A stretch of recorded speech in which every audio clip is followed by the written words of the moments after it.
Welcome to Horror Junction. कहते हैं हर गांव के आसपास एक ऐसी जगह होती है जहां लोग जाने से डरते हैं। हमारे गांव देवगढ़ के पास भी एक ऐसी ही जगह थी, काली पहाड़ी। उस पहाड़ी के नीचे एक पुराना स्कूल था, सरस्वती विद्या मंदिर। कभी बच्चों की हंसी से यह जगह गूंजती थी, लेकिन अब वहां सिर्फ हवा का शोर है और दीवारों पर लिखा है, वापस जाओ। कोई नहीं जाता वहां। लेकिन इस कहानी में कुछ लोग गए और फिर कुछ भी वैसा नहीं रहा। मैं हूं राघव। अब शहर में रहता हूं, पर हर साल दीपावली पर गांव आता हूं। इस बार जब गया तो मेरे पुराने दोस्त अमित और पूजा मिल गए। खाने के बाद हम चारपाई पर बैठे पुरानी बातें कर रहे थे। तभी अमित बोला, याद है राघव, काली पहाड़ी के स्कूल के बारे में? कहते हैं रात को वहां बत्ती जलती है। मैं हंस पड़ा। अरे वो सब अफवाह है अमित।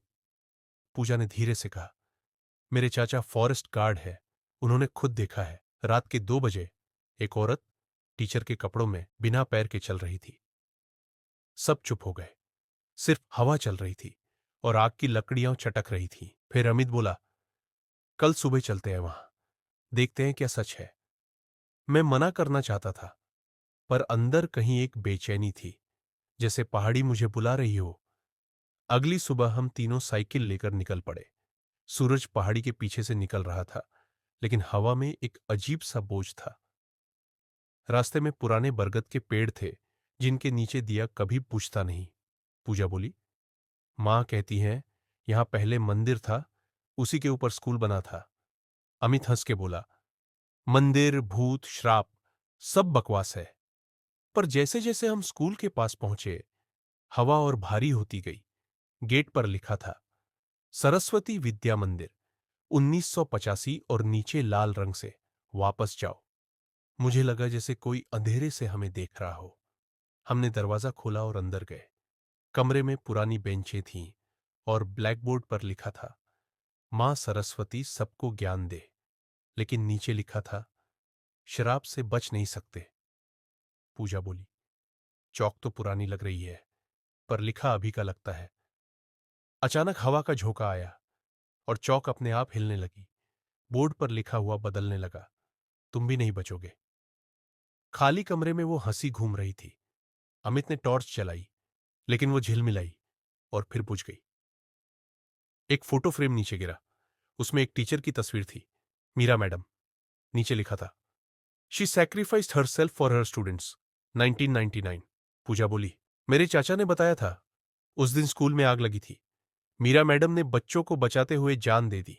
लेकिन लोग कहते थे किसी ने आग नहीं लगाई थी, आग खुद लगी थी। हमने पीछे देखा। सफेद साड़ी में एक औरत खड़ी थी, आंखों में लाल रोशनी, और उसके पैर जमीन को छू नहीं रहे थे। मीरा मैडम, उन्होंने कहा, मैं इन बच्चों को बचा नहीं पाई, आग किसी ने नहीं लगाई थी।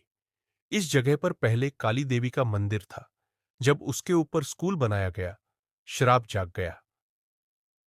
जब तक उस त्रिशूल को मंदिर के नीचे से नहीं निकाला जाएगा, मैं और ये बच्चे मुक्ति नहीं पाएंगे।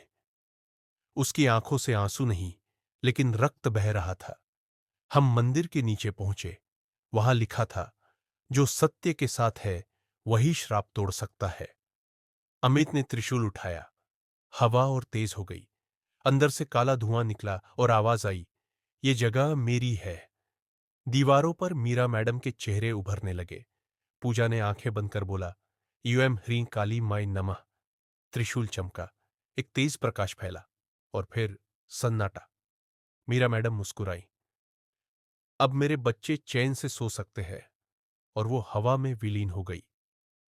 अगली सुबह काली पहाड़ी से उजाला आया था। लोगों ने कहा, पहली बार वहां सूरज निकला है। स्कूल के गेट पर लिखा था, श्राप समाप्त हुआ, अब ज्ञान फिर से फैल सकता है। हमने तय किया, स्कूल दोबारा खोलेंगे, मीरा मैडम के नाम पर, मीरा मेमोरियल स्कूल। अब हर सुबह वहां घंटी बजती है और हवा में एक हल्की सी खुशबू आती है, जैसे कोई कह रहा हो, पढ़ाई चालू रखो, मैं यही हूं। कुछ कहानियां सिर्फ डराने के लिए नहीं होती, कुछ याद दिलाती है कि अंधेरा तब तक रहता है जब तक हम उसे रोशनी नहीं दिखाते। ये थी काली पहाड़ी का स्कूल।